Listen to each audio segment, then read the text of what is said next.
Hola, buenos días, queridos hermanos, queridos amigos. Bienvenidos una vez más al estudio del libro de Apocalipsis.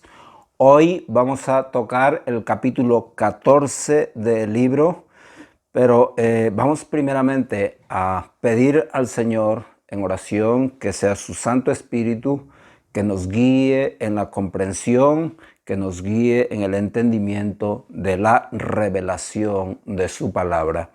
Así que acompáñame, te pido, Padre amado, te damos gracias en esta oportunidad una vez más, Señor, por tu misericordia, porque tu voluntad ha sido, Señor, darnos a conocer los acontecimientos futuros. Señor, ayúdanos a comprender, ayúdanos a tomar presente, Señor, aún lo que debemos de hacer hoy, Señor, pensando y poniendo nuestras miradas en lo que tú harás. Padre amado, te damos gracias porque tu misericordia y tu amor ha sido derramado en nuestros corazones por medio de aquel que nos amó y nos lavó y nos limpió de todos nuestros pecados con su sangre. A Cristo Jesús, a Él sea la gloria y la honra desde hoy y para siempre. Gracias, Señor. Amén. Bueno, queridos amigos, en el capítulo anterior, capítulo 13 de Apocalipsis, habíamos visto fundamentalmente a las dos bestias. Habíamos visto que la primera bestia había salido del Imperio Romano, así que era un sistema que salía del Imperio Romano, pero que continuaba con aquellas cosas que ya el Imperio Romano hacía, que es perseguir a los santos de Jesucristo, a los santos de Dios. Así que estas dos bestias, primero vemos a la primera bestia, lo identificamos como el anticristo que es más bien un sistema, porque ya habíamos visto que Jesús y los apóstoles dijeron muchos anticristos han salido, así que más bien no es una persona, sino es un sistema y es un espíritu diabólico que tiene el poder de el dragón, que tiene el poder que le ha dado el mismo Satanás. El Satanás que habíamos visto en el capítulo 12, así que el capítulo 13 vemos esta primera bestia. Y la segunda bestia vemos que es el falso profeta que actúa en complicidad y tiene también el apoyo y la autoridad de la primera bestia. Pero, sin embargo, esta segunda bestia va a hacer grandes prodigios también, grandes milagros, grandes hazañas, pero esto es por obra de Satanás, ¿vale? Recalcar o más bien anotar que el falso profeta realmente va a ser un personaje que salga del pueblo judío, ¿vale? Porque no hay profeta en toda la historia que no haya salido del pueblo judío. Y en especial a este falso profeta es el último profeta del cual nos habló también Moisés, es decir, profeta como yo os levantará. Pero esta vez Moisés se estaba refiriendo a Cristo, pero como los judíos hasta el día de hoy, muchos judíos, no todos, pero la mayoría de los judíos, no han recibido a Jesús como el Mesías, como el Cristo, muchos judíos aún están esperando, por cuanto rechazaron a Jesús, están esperando a ese profeta, y ese precisamente va a aparecer en los últimos tiempos de la gran tribulación, que serían los 3 años y medio, al principio de los 3 años y medio últimos del periodo de la gran tribulación. Así que este falso profeta es también, podemos identificarlo como el falso Mesías. Como al primero no lo recibieron, el segundo, si todo el pueblo lo recibirá, y Además, hará grandes señales, con lo cual toda la gente estará allí rindiéndose y aceptando que Él es el Mesías, ¿vale? Así que después de este pequeño repaso del capítulo 13, vamos a entrar al capítulo 14 y dice, después miré, y he aquí, el Cordero estaba en pie en el monte de Sión. Vale, a este punto vamos a decir que cuando dice después miré, nos está llevando a otra escena. Y esta escena precisamente va a llevarnos un poco, es como si estuviera haciendo un paréntesis después de las dos bestias, estuviera haciendo un paréntesis para llevarnos lo que sería al capítulo 18, 19 y 20 de Apocalipsis. O sea, al final nos va a llevar al final del periodo de la tribulación. Pero, sin embargo, nos lo recuerda en este momento, y es precioso que nos lo recuerde en este momento porque justo está narrando la revelación y la acción del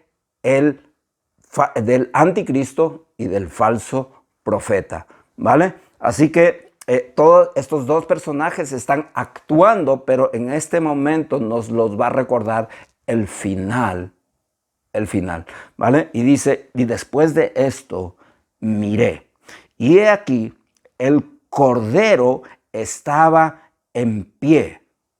El Cordero, ¿ves? Esto es precisamente Jesucristo, ¿vale? Jesucristo es el Cordero. Ahora, este término del Cordero, a través de todo, en especial nos habla de Jesucristo, es identificado como el Cordero, pero en especial Apocalipsis es el término o el título con el cual se identifica mayormente al Hijo de Dios, a Jesucristo, ¿vale? Como el Cordero. Mira, del 100% que aparecen en toda la Escritura, el título de el Cordero, prácticamente el 90% aparece de esos títulos, están en el Apocalipsis, ¿vale? Así que dice, después de esto miré, he aquí, el Cordero estaba en pie sobre el monte de Sión. Sión es un sinónimo de Jerusalén. Jerusalén y Sión son exactamente sinónimos, salvo una cuestión importante, ¿vale? La diferencia que puede haber entre Sión y Jerusalén es que Jerusalén es la ciudad amada, la ciudad santa, la ciudad elegida de Dios. Pero Sión, cuando se refiere a Sión, es referirse a Jerusalén, pero durante el periodo del reinado precisamente del Mesías. O sea, desde el Antiguo Testamento se ha referido a Sión como la ciudad o el tiempo donde reina el Mesías. Y por eso nos dice aquí, después miré y aquí el Cordero estaba en pie en el monte de Sión. El monte de Sión es uno de los montes que ha sido profetizado a través no solo del Nuevo Testamento, sino también desde el Antiguo Testamento. Desde el Antiguo Testamento, por ejemplo, vamos a Zacarías capítulo 8, verso 3 y verso 6, ¿vale? Dice, así dice Jehová, yo he restaurado a Sión y moraré en medio de Jerusalén. Y Jerusalén será llamada ciudad de la verdad. Está hablando, será llamada, o sea, está hablando del futuro, ¿vale? Esto que ahora nos lo está narrando, nos lo está diciendo en el capítulo 14. Dice, será llamada ciudad de la verdad. ¿Por qué? Porque Jesús es la verdad, Jesús es el Rey de Reyes, Él es la verdad eterna. Y si Él reina, entonces en la ciudad será llamada ciudad de la verdad. Y el monte de Jehová de los ejércitos y monte de santidad. Esto nos está hablando desde el Antiguo Testamento y tenemos muchos pasajes, pero siempre refiriéndose al reinado del Mesías prometido, o también está dicha a la ciudad de David, mirando en el futuro que el hijo de David reinará conforme a toda la promesa que Dios le ha hecho a David.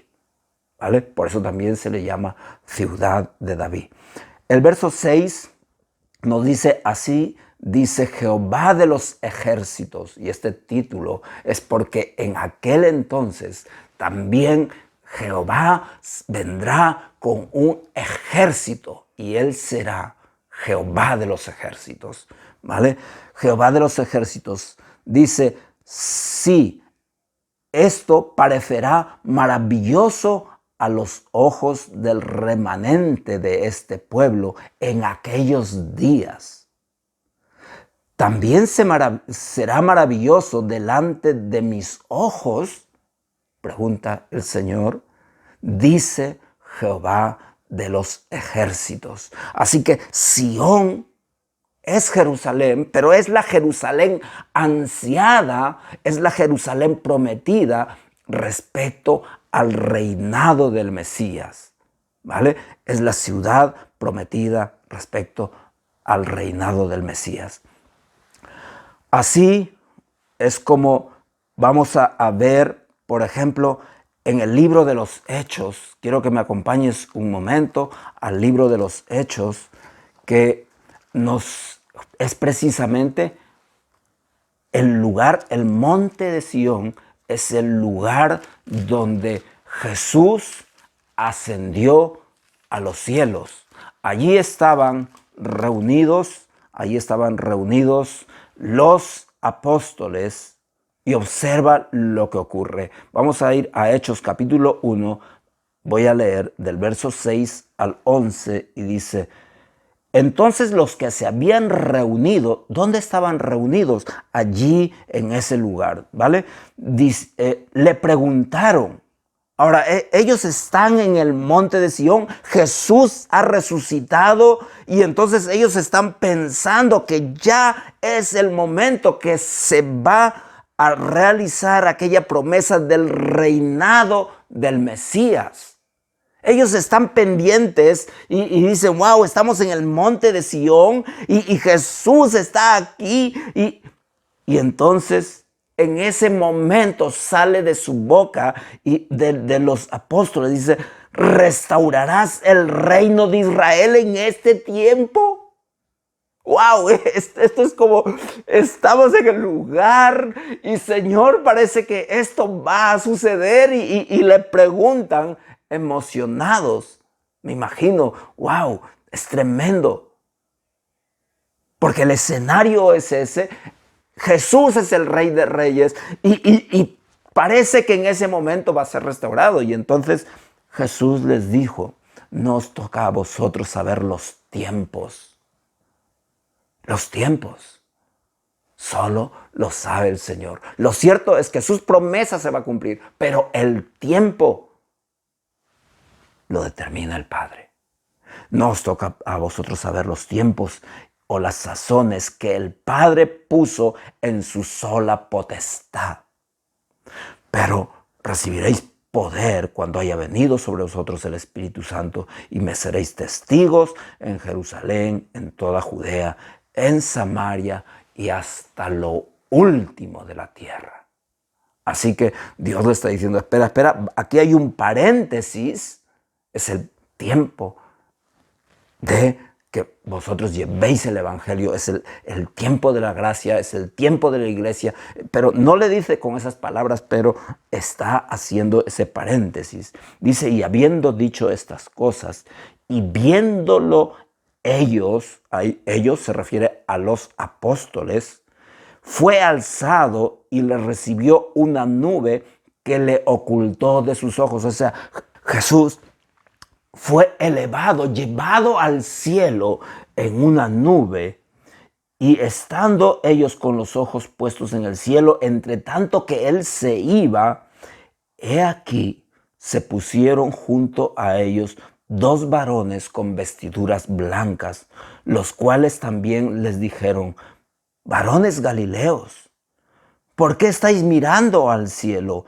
Este mismo Jesús que ha sido tomado de vosotros y se ha ido al cielo, así vendrá como le habéis visto ir al cielo.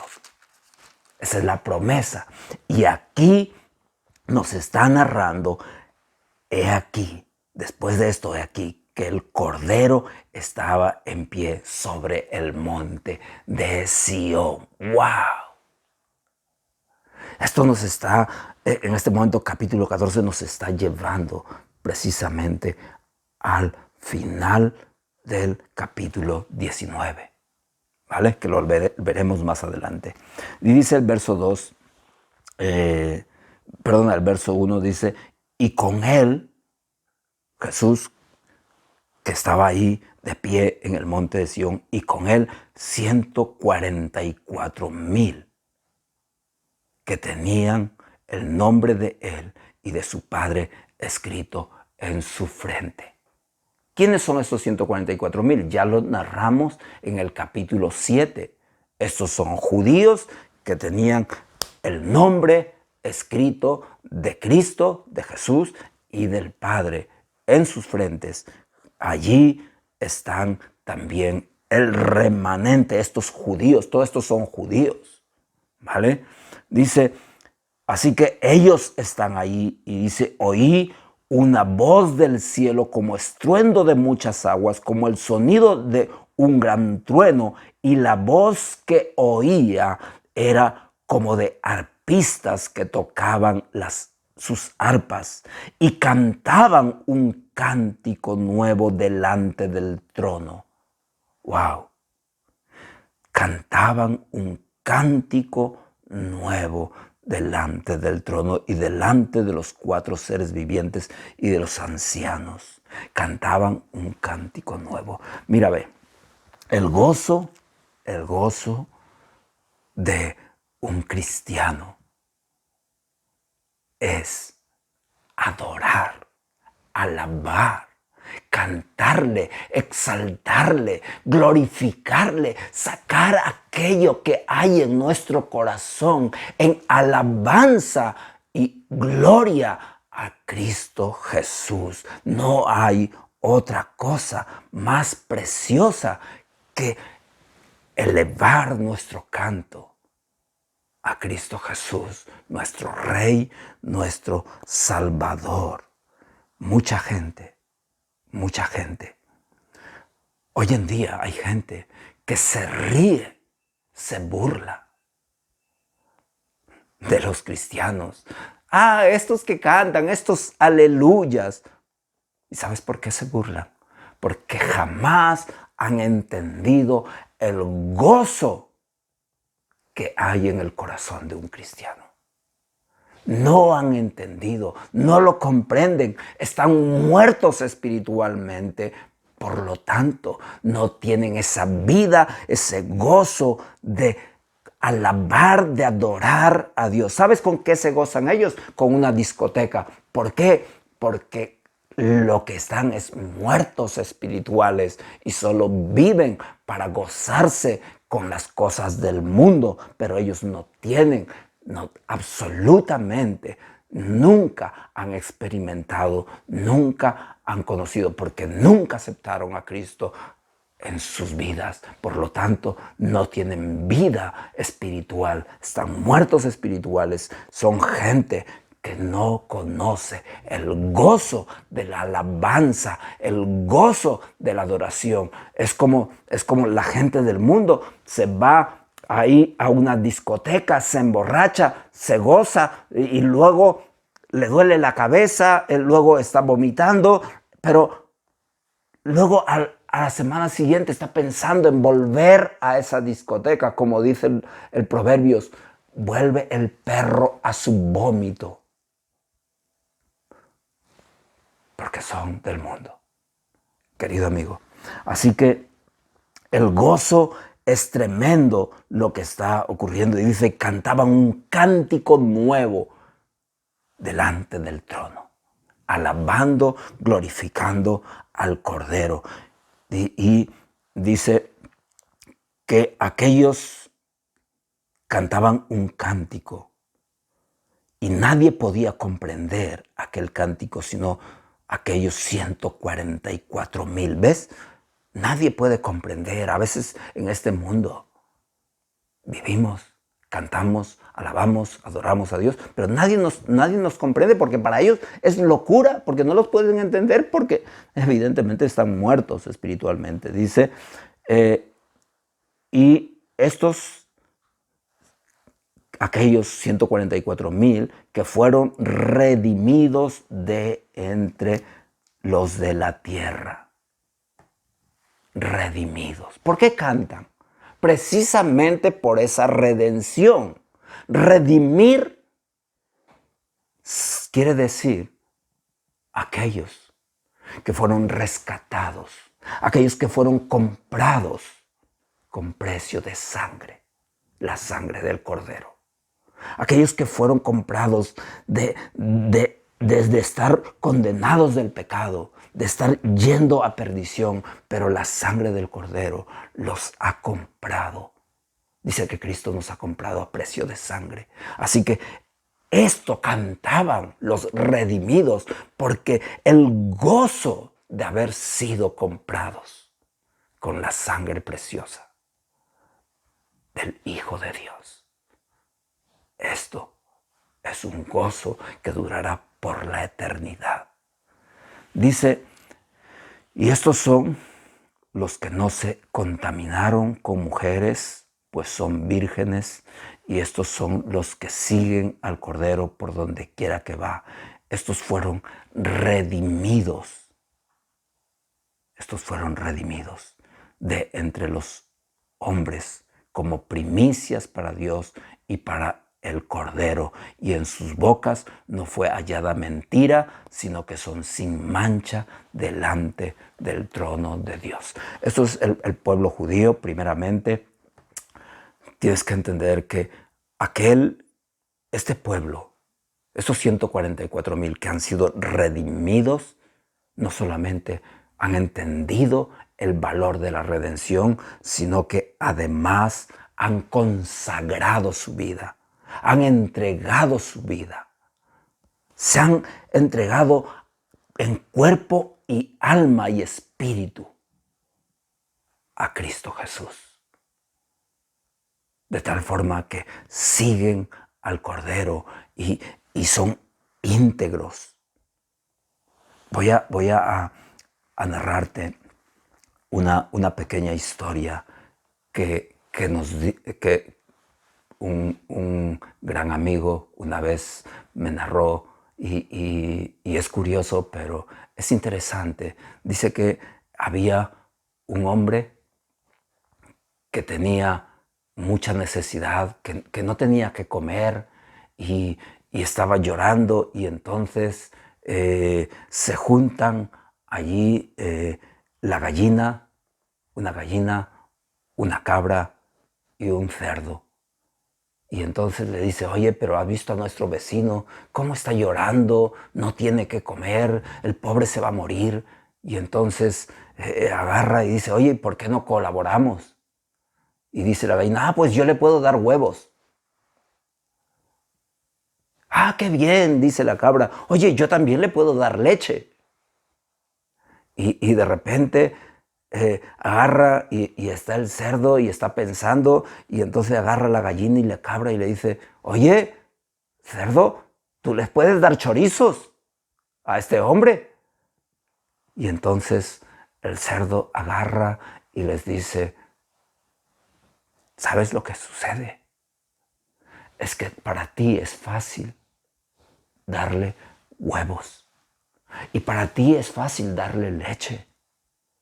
Pero para mí, darle un chorizo, ¿sabes lo que significa? Significa consagrarme, significa morir yo, entregar mi vida para ese hombre.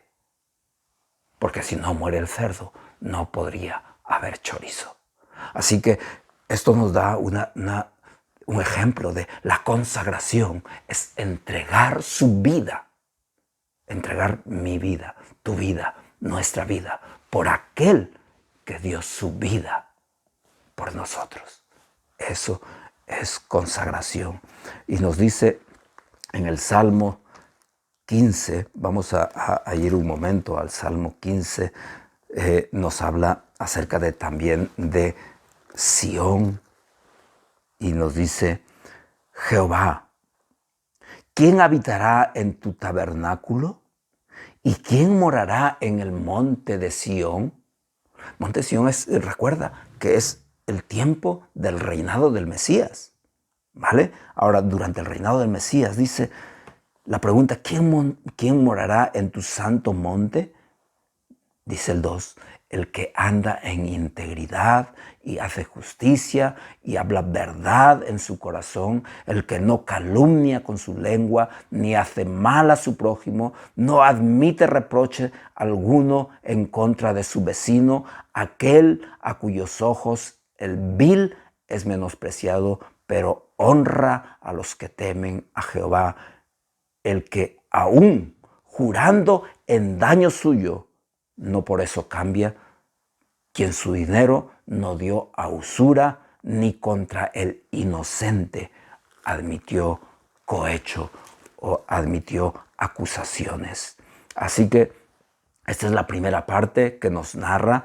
Ahora, a partir del verso 6, vamos a ver el mensaje de los 3 ángeles, ¿vale? Así que dice, y vi volar en medio de los cielos a otro ángel que tenía el evangelio eterno para predicarlo a los moradores de la tierra y a toda la nación, tribu, lengua y pueblo. Quiero decirte, querido amigo, que el evangelio no es una religión inventada por los hombres. El evangelio es el plan eterno. Aquí dice, el evangelio eterno es el plan eterno de Dios para salvarte a ti y para salvarme a mí. Así que ese es el evangelio.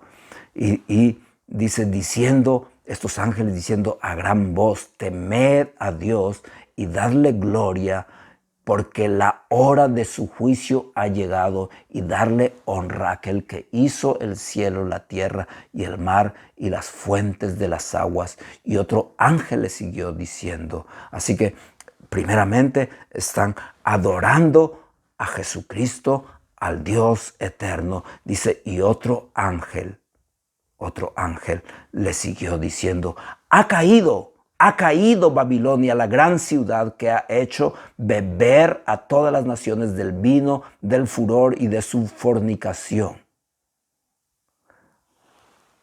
Babilonia. Babilonia es el tema que trataremos en el capítulo 18. Pero por eso te decía que este capítulo 14 nos habla de aquellos acontecimientos que ocurren en el capítulo 18, capítulo 19 e incluso el capítulo 20, pero nos lo está haciendo una pequeña muestra de aquellas cosas, quiere decir, de el final de los tiempos. Después de la tribulación, ¿cuál será el final? ¿Vale? Así que dice el 10, el 9 dice, y el tercer ángel lo siguió diciendo a gran voz, si alguno adora a la bestia y a su imagen y recibe la marca en su frente o en su mano, él también beberá del vino de la ira de Dios, que que ha vaciado puro en el cáliz de su ira, y será atormentado con fuego y azufre delante de los santos ángeles y del Cordero. ¿Ves? Esto nos está hablando de aquel juicio que hará Jesús cuando venga aquí en la tierra, y cogerá y se vengará de la bestia y del falso profeta. Pero no solo de la bestia y del falso profeta, sino que también se vengará de aquellos que adoraron a la bestia y a la imagen de la bestia. Dice: y el humo de su tormento sube por los siglos de los siglos, y no tienen reposo de día ni de noche los que adoran a la bestia y a su imagen, ni nadie que reciba la marca de su nombre. Aquí está la paciencia de los santos, los que guardan el mandamiento de Dios y de la fe de Jesús. Así que esto es la paciencia de el Señor. Y dice: oí, verso 13, oí una voz desde el cielo que decía: bienaventurados de aquí en adelante los que mueren en el Señor. Sí, dice el Espíritu, descansarán de sus trabajos, porque sus obras con ellos siguen. Así que esto nos da una referencia acerca de el final. ¿Cómo será el final de todo después de estos 3 años y medio, donde estará el falso profeta y estará la segunda bestia, la primera bestia y la segunda bestia? Dice, verso 14, vamos a ir, dice: miré y he aquí una nube blanca. Esa es la tercera escena. Miré, he aquí una nube blanca, y sobre una nube uno sentado semejante al Hijo del Hombre, que tenía en la cabeza una corona de oro. Ahí viene como rey. Aquí en la tierra se le trató como el más vil pecador, y en burla se le coronó con coronas de espinas. Pero cuando Él venga por segunda vez, vendrá como Rey de reyes y Señor de señores, y vendrá con corona de oro, y en la mano una hoz aguda, porque va ya a traer juicio en ese tiempo. Y dice: y del templo salió otro ángel clamando a gran voz al que estaba sentado sobre la nube, y dijo: mete tu hoz y siega, porque la hora de la siega ha llegado, pues la mies de la tierra está madura. Y el que estaba sentado sobre la nube metió su hoz en la tierra, y la tierra fue cegada. Recuerda el pasaje de aquel ejemplo que pone Jesús en la parábola del trigo y la cizaña, y dice: al final de los tiempos será cegado, y el trigo será puesto en un sitio y la cizaña será quemada. Así que este es el final de los tiempos, en el día del juicio. Aquí nos está hablando que está la hoz y trayendo el juicio. Dice: y salió, verso 18, 17 dice: salió otro ángel del templo que está en el cielo, teniendo también una hoz aguda. Y salió del altar otro ángel que tenía poder sobre el fuego, y llamó a gran voz al que tenía la hoz aguda, diciendo: mete tu hoz aguda y vendimia los racimos de la tierra, porque las uvas están maduras. Y el ángel arrojó su hoz en la tierra, y vendimió la viña de la tierra, y echó las uvas. Ahora lo compara con uvas. Dice: echó las uvas en el gran lagar de la ira de Dios, y fue pisado el lagar fuera de la ciudad, y el lagar salió sangre hasta los frenos de los caballos por 1600 estadios. Esto nos está narrando del tiempo de la batalla conocida como el Armagedón, que veremos luego más adelante, por ejemplo, en el capítulo 16, verso 16, y también podemos verlo en acción en el capítulo 19, verso 15. Capítulo 16 nos dice, por ejemplo, y los reunió en el lugar que en hebreo se llama Armagedón. ¿Ves? Por eso sabemos que es el Armagedón. Y en el 19:15 dice, y de su boca sale una espada aguda para herir con ella a las naciones, y él las regirá con vara de hierro y pisará el lagar del vino del furor de la ira del Dios Todopoderoso. Así que esto es que nos está narrando el tiempo del fin. Pero, querido amigo, quiero invitarte a que no esperes ese tiempo. Hoy es el tiempo de la gracia. Hoy es el tiempo en que puedes aceptar a Cristo y ser salvo de la ira venidera. Y empezar ya no a sembrar para la carne, sino empezar a sembrar para el Espíritu. Porque el que siembra para la carne, de la carne segará corrupción. Dice Gálatas capítulo 6, verso 8 y 9. Dice, porque el que siembra para la carne, de la carne segará corrupción, mas el que siembra para el Espíritu, del Espíritu segará vida eterna. Así que no nos cansemos, pues, de hacer el bien, porque a su tiempo segaremos si no desmayamos. Así que nos da un ánimo para los que estamos en la fe a seguir permaneciendo y seguir sembrando en las cosas de la fe. Y termino con Salmos capítulo 126, verso 5 y verso 6. Observa lo que dice: los que sembraron con lágrimas y dice, con regocijo segarán, e irán andando y llorando los que llevan la preciosa semilla. Es la semilla del Evangelio, mas regresarán con regocijo, trayendo sus gavillas, trayendo sus frutos. No te enfoques en el tiempo presente. Enfócate en el presente, mirando el futuro. Quiera Dios que hoy tomes la decisión de sembrar en el Espíritu y ya no vivir para este mundo. Que Dios te bendiga y nos vemos en el siguiente capítulo.